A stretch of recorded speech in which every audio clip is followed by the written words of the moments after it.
120 secondes, l'invité de Vincent Reynaud.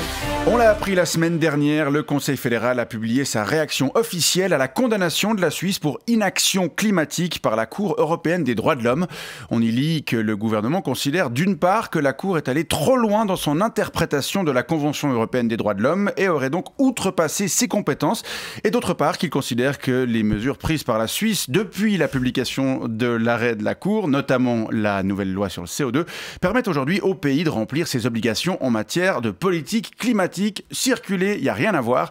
On en parle avec vous ce matin. Ruben Rütisauser, bonjour. Bonjour, monsieur. Vous êtes l'adjoint du chef de la section politique climatique à l'Office fédéral de l'environnement et vous avez contribué à la rédaction de cette réaction officielle du Conseil fédéral. Alors d'abord, cette question de l'interprétation de la Convention par la Cour. Oui, ça c'est juste pour manifester le mécontentement de la Suisse. Quand on se fait taper sur les doigts par quelqu'un, on dit rarement « Oups, désolé ». Généralement, on dit « Non, vous avez tapé trop fort » ou alors « Vous auriez juste pu tirer l'oreille » ou encore « C'est trop injuste ». Non, c'est une réaction d'orgueil. La Suisse boude. Mais ça ne change rien puisque la Suisse va tout de même devoir appliquer cette décision de la Cour. Oui, et ce que dit la Suisse dans la suite de cette réaction officielle, si vous avez lu, c'est que c'est déjà le cas, puisque le budget résiduel de CO2 du pays, 660 millions de tonnes d'ici 2050, il sera respecté, sûrement, si tout va bien. Alors, on ne va pas entrer dans trop de détails techniques, mais dans son arrêt, la Cour reprochait à la Suisse de ne pas baser sa politique climatique sur un tel budget et donc sur des objectifs chiffrés. Or, aujourd'hui, ce budget existe et il est mentionné encore une fois dans la réaction officielle. 660 millions de tonnes, on est tranquille, chill. Mais comment on arrive à ce chiffre ? Alors, c'est très facile, hein. On prend le budget global de la planète Terre qui permettrait d'atteindre l'objectif de réchauffement de 1,5 degré maximum d'ici 2050 avec une probabilité de 50% et on le multiplie par 0,13% qui est la proportion de la population de la Suisse par rapport à la population mondiale et hop, ça donne 660 millions de tonnes easy. Il suffit une TI 30. Et puis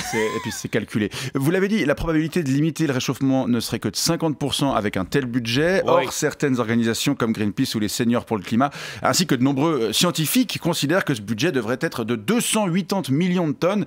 C'est moins de la moitié. Oui, vous savez, les chiffres, chacun leur fait dire ce qu'il veut et surtout, chacun croit ce qu'il veut. Là, on a pris ce chiffre de 660 millions de tonnes qui nous permet de ne pas trop stresser tout en faisant semblant d'être un bon élève. C'est 660, pratique. C'est 660 millions de tonnes, monsieur, c'est ce que la Suisse pourrait consommer d'ici 2050 selon le Conseil fédéral, mais ensuite elle devrait avoir atteint la neutralité carbone. Vous pensez franchement que c'est réaliste ? On verra. Non, normalement, ça devrait jouer. Même en coupant les subventions pour les trains de nuit comme l'a annoncé le Conseil fédéral la semaine dernière. Vous savez, il faut faire des économies. La Suisse est très à cheval sur son budget. Oui, sur son budget financier plus que sur son budget écologique. Les sous, c'est plus tangible que des atomes de CO2. D'accord. Encore une comparaison avant de vous laisser retourner à Berne. 660 millions de tonnes d'équivalent CO2, c'est ce que consomment les 29 000 avions civils dans le monde en une année. Vous pensez vraiment que la Suisse pourra se limiter à ça en 25 ans ? Comme j'ai dit, on verra. Arrêtez de stresser. De toute façon, en 2050, moi, je serai à la retraite. Les membres du Conseil fédéral, surtout Albert Rösti, sera aussi à la retraite. Vous aussi, vraisemblablement. Non, moi, ce sera en 2051. Ah oui, bon, alors, ça va. Ce sera à d'autres personnes de s'occuper de ce problème. Si problème il y a. Non, rassurez-vous. Toujours cette vision à long terme. C'est en effet rassurant. Ruben Rütisauser de l'Office fédéral de l'environnement, merci de nous avoir rappelé avec quel sérieux nos autorités gèrent la question climatique et bonne journée. Avec plaisir.